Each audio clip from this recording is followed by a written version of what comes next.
Hi Reddit, throwaway for obvious reasons. I'm 30F, and my younger sister Lily is 24F. We're not close anymore, and not because of some huge fight or years of petty drama. We just don't exist in each other's lives anymore. Or more accurately, I no longer exist in hers. Not even as a footnote. Let me explain. When I was 18, I got into my dream college, a top-tier out-of-state university. It wasn't Ivy League, but it was close. I had a partial scholarship, and my plan was to double major in biology and psychology. I was obsessed with the idea of becoming a researcher, maybe even go into neuroscience one day. It felt like I was finally on track to make something big out of my life. That same week, I got the acceptance email. Our dad had a stroke, a massive one. He survived, but it left him with limited mobility and speech issues. He needed around-the-clock care, therapy meds, everything.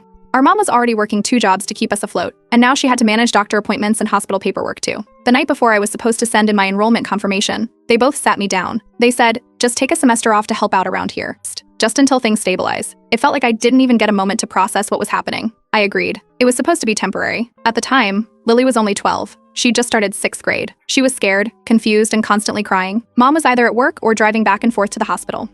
So I became the one who got Lily up for school, packed her lunch, helped with homework, and sat with her when she had nightmares. 1 semester off became a year. Then the university said they couldn't hold my scholarship. The deferral fees were too high, and with all the medical bills piling up, we just couldn't swing it. I ended up enrolling at a local community college instead. I commuted from home, worked 2 part-time jobs, one at a grocery store and one at a tutoring center, and handled everything that came with being the fallback adult in the house. I drove Dad to physical therapy twice a week, did Lily's science fair projects, and still tried to pass my own classes in between. I didn't hate it. I loved my family, and I kept telling myself it was just a phase, that we'd bounce back and I'd get my shot again later. I stuck around for all of Lily's big moments. I was the one in the audience at her school plays. I was the one sitting in the parking lot during her soccer practices, rain or shine. I helped her pick out her prom dress, did her makeup, and took pictures when her date arrived late. I was there when she came home crying from her first breakup and when she didn't get into her top choice school. By the time I was 21, I had a degree in general psych from the local college. Not what I dreamed of, but it was something. Around the same time, Lily started getting her own acceptance letters. One of them was from a small, expensive private university across the country.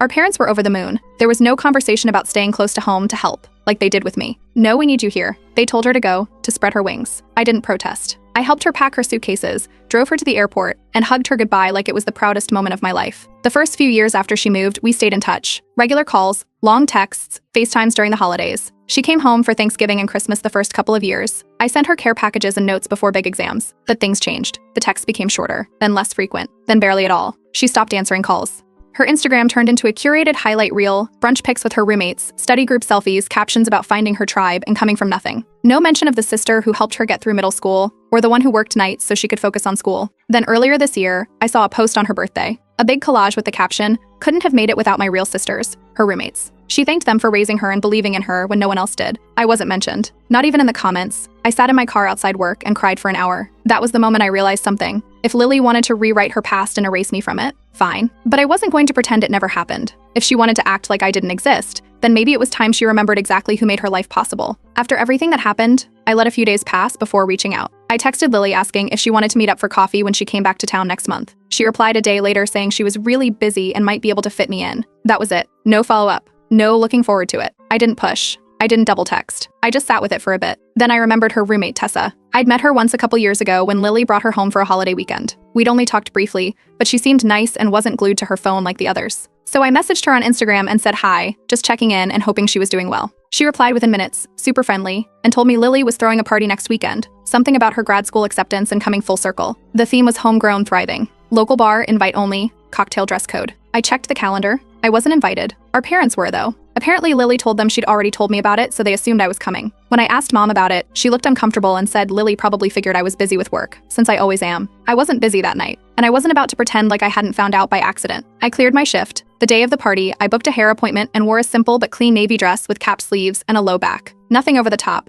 I added a silver chain I hadn't worn in years and a light spritz of perfume. The kind of look where I could walk into a room and not shrink. I waited until about 30 minutes after the official start time, then pulled into the parking lot. The place was already buzzing, music spilling out the open windows, people laughing on the patio, servers walking around with trays of finger foods. Tessa spotted me first near the front. She smiled wide, gave me a hug, and said she didn't know I was coming. Said Lily never mentioned it. I walked in behind her. That's when Lily turned and saw me. She was standing in the center of a group, holding a flute of champagne, laughing at something someone just said. As soon as our eyes met, her face froze for a second. Then she forced a smile, waved, and turned her back. I didn't make a scene. I didn't try to follow her around. I got a drink, found a corner near the bar, and spoke to people who were open to it. A few of her friends introduced themselves and asked how I knew Lily. One of them, a tall guy in a green blazer, asked if I was the cousin from the Midwest. I laughed and said no, I was the sister who raised her. The mood shifted instantly. The group got quiet.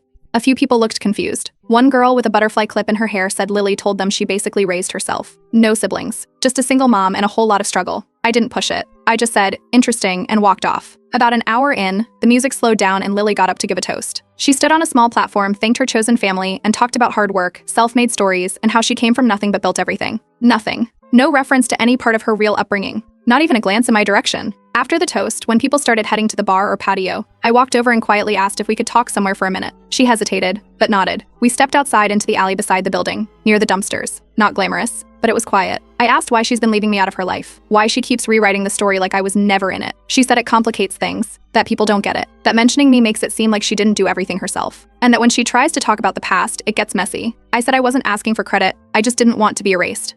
She looked tired or annoyed, or both, and said maybe I should stop showing up where I'm not invited. That was it. I went back inside, set my drink on an empty table, and left without saying goodbye. I didn't cause a scene. I didn't slam a door or throw a glass. I walked out the same way I walked in, quiet, clean, no ripples.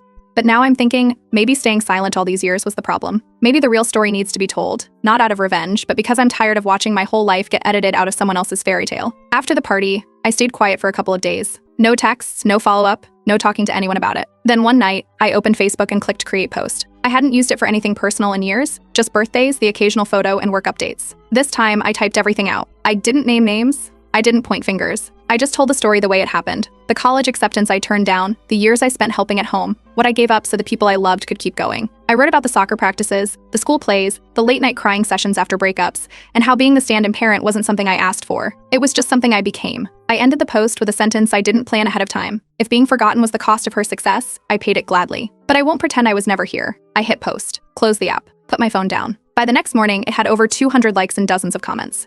People I hadn't talked to in years, classmates, coworkers, neighbors from our old street, started commenting things like, I always wondered why you stayed local and I remember you being at every school event for your sister. A couple even said they assumed I was Lily's young mom because I was always the one picking her up from school. One comment stood out, her 8th grade English teacher. She wrote, I always admired how you were there for her. You were the backbone of that family. Thank you for sharing this. Then my aunt, dad's sister, shared the post on her own page adding, this needed to be said. Proud of you. I didn't tag Lily. I didn't mention her by name, but someone in the comments did. That's when it really started. That evening, around 9 p.m., I got a long text from Lily. Not a phone call, just a block of angry words. She accused me of trying to humiliate her, said I was ruining the image she built, claimed I was bitter and jealous and dragging her backward when she was trying to move forward, said grad school was supposed to be her fresh start, and I was forcing her to relive things she'd already moved on from. I didn't argue. I didn't yell. I just replied, a fresh start doesn't mean rewriting the past. It means owning it. The next morning, Mom called. Her voice was tight. She said I could have handled things more quietly. That posting publicly was unnecessary. That family matters should stay in the family. An hour later, Dad called too. His voice sounded different, slower, quieter. He said, it was about time someone told the truth. Then he thanked me for not pretending anymore. By the weekend, Lily had blocked me on Instagram. She removed me from Facebook too. I wasn't surprised. I didn't tell anyone, but that small action actually brought a weird kind of peace. It felt like the first time in years I wasn't being forced to sit quietly on the sidelines while someone else rewrote my role. Since then, a few more people from our hometown reached out. One woman from church messaged to say she always noticed how I was the one with Lily during holiday services. Another sent me a photo from a school event I didn't even remember. Me sitting on the bleachers with Lily in my lap, clapping while the kids performed. I saved that one. Didn't post it, just kept it. Our mom hasn't mentioned anything since that phone call. She still likes posts on Facebook but hasn't messaged or asked to meet up. I think she's trying to keep the peace by staying silent. But at least now I know it's not because she doesn't believe me. It's just the way she's always handled things. Quiet, neutral, don't rock the boat. And Lily? Still no word since that last text. Still blocked. I'm not expecting an apology. That's not why I posted what I did. I just wanted to stop being a ghost in someone else's story. And it worked. People finally saw me. Maybe not everyone, but enough. After Lily blocked me, I didn't try to reach out again. No more texts, no emails, no social media posts. I didn't write anything else on Facebook. I didn't reply to any comments. I just let the story sit. And that silence? It did more than I expected. Her Instagram, which used to have daily stories and perfectly filtered posts, went quiet. Last upload? The night of the party. Nothing after that. Not even for her birthday. About a week later, I got an email from one of her old roommates, not Tessa, but someone named Erin. We'd never met. She found my email through a mutual contact and said she wasn't reaching out for drama. She just wanted to say she was sorry. She told me she never knew Lily had a sister, thought Lily was raised by a single mom, hustled her way into school, and made it alone. The version of Lily she knew was all struggle and survival. No family, no help. Erin asked if that story wasn't true. I didn't go into a long explanation. I just sent a few screenshots of texts, one where I edited Lily's college essay, another where I helped her register for classes, a picture of us at her high school graduation, arm in arm. Erin replied again later. She didn't say much, just that she felt confused and a little heartbroken. Not just for me, but for what it meant about their friendship. She said she needed time to think. That wasn't what I wanted. I wasn't trying to wreck anything. I just didn't want to keep watching my own life get deleted. Back at home, something unexpected happened. My dad asked me to come over for lunch. Just him and me. No occasion. No reason. He made grilled cheese and tomato soup. We sat in the kitchen. No background noise. No distractions. Just the two of us. He brought up the Facebook post. Said he saw it. Said he showed it to one of his old friends. Then he brought up something I hadn't expected him to remember. The night I got my acceptance letter to my dream school. He said he'd watched me celebrate alone on the porch, phone in hand, pacing back and forth. He told me that night still sits in his mind because it was the same night he had his stroke. And he remembered everything changing after that. Then he said something I never heard from either of my parents before. We never thanked you properly. He told me he thinks Lily pushed me out of her story because it made it easier to believe she did it all herself. That maybe it hurt less to pretend I wasn't there than to admit how much she owed. When we were finished eating, he got up and went to his bedroom. He came back with a small white envelope and handed it to me. Inside was a folded printout of my college acceptance letter, the one I got at 18. It had a slight yellow tint around the edges, but the ink was clear. My name, the school logo, the words "Congratulations, we're excited to welcome you." He said he'd saved it. Thought one day I might want to frame it. He didn't push, didn't lecture, just gave it to me like it was mine to deal with however I wanted. I didn't post about it, didn't text anyone. I just took the letter home and placed it on my bookshelf. That was the first time in a long time where someone looked at me, really looked, and didn't expect me to shrink. No drama, no spotlight, no revenge post, just quiet truth. And for now, that's enough. A few weeks after everything settled down, I got a message from someone I hadn't heard from in years. She used to run a mental health volunteer group I helped out with during college. We'd stayed loosely connected through mutuals, but hadn't spoken directly in a long time. She hosts a podcast now, small but growing, focused on real-life stories around family roles and emotional labor. She said she came across my Facebook post, connected the dots, and asked if I'd be open to anonymously sharing my experience. She wanted to do an episode on siblings who take on parental responsibilities, especially in crisis households. I said yes. We recorded a 45-minute episode over Zoom. I used a pseudonym. No names, no cities, no exact ages or personal details. Just the story, what happened, how I stepped into that role, and what it was like to slowly be erased from it. The episode was called The Shadow Sister. It dropped on a Thursday. By the end of the weekend, it had triple the usual listens. A Reddit thread and picked it up after someone posted a quote from the episode. A few users in the comments linked it back to my original Facebook post, not maliciously, just making the connection. Then the messages started coming in. My DMs filled up on both Instagram and Facebook. Strangers sent paragraphs saying things like, "I thought I was the only one," or "This helped me feel less invisible." People share their own stories about raising younger siblings, missing out on school, giving up dreams no one had ever asked about. One woman said she hadn't spoken to her brother in 5 years after raising him through their parents' addiction. Another wrote, "You put into words something I've never been able to explain to my therapist." And then something completely unexpected happened. I got an email from my old college admissions officer. She'd found me through the episode and my name on the post. She remembered my application from over a decade ago. Said she'd always wondered what happened, why I suddenly declined after getting accepted. She told me I'd left an impression, and asked if I'd be willing to do a virtual guest talk for their current students, a session on resilience, decision-making, and life detours. I agreed, not to be inspiring, just to be honest. It was a short talk, 30 minutes on Zoom, but after the call, a student reached out privately. She said she was juggling 2 jobs and caring for her autistic brother, and nearly dropped out the week before. She told me my talk gave her the push to stay enrolled. I didn't post about the podcast publicly after that. I didn't try to promote it, I just let it live its own life. Back home, my mom didn't say a word. She's seen the post, probably listened to the podcast too. A friend of hers mentioned it in a group chat they're both in, but she hasn't brought it up. She hasn't asked me anything. Just likes a recipe I post now and then and sends me the occasional forwarded meme. As for Lily, I'm still blocked. No emails, no calls, no middlemen trying to mend things. And honestly, I'm not waiting for any of that anymore. I've started building a version of my life that doesn't have to pause every time someone else chooses silence. This past weekend was our mom's birthday. She wanted a family dinner, all 4 of us. First time we'd all be in one place since everything went down. No one said it out loud, but it felt like something was being tested. I arrived 15 minutes early. I brought a gift, not expensive, just a handmade wooden frame I'd ordered from a local crafter. Inside it, I placed an old printed photo of the 4 of us at a park from years ago. One of the rare ones where we all looked like a family. Mom, Dad, Lily, and me. I handed it to Mom at the door. She smiled, said thank you, and placed it on the hallway shelf without a word. Lily arrived 10 minutes later, hair blown out, dressed neat, a gift bag in hand. She walked in, hugged Mom, waved at Dad, and walked straight past me like I wasn't standing there. No eye contact, no nod, not even a glance. We sat down for dinner at a long rectangular table in the back of the restaurant. Lily took the seat at the far end. I was seated at the opposite end. It wasn't planned, but it felt intentional. Dad sat near me. Mom bounced between both ends, trying to keep things light. The first half of dinner went fine, just basic conversation. Menu talk, work updates, comments about the food.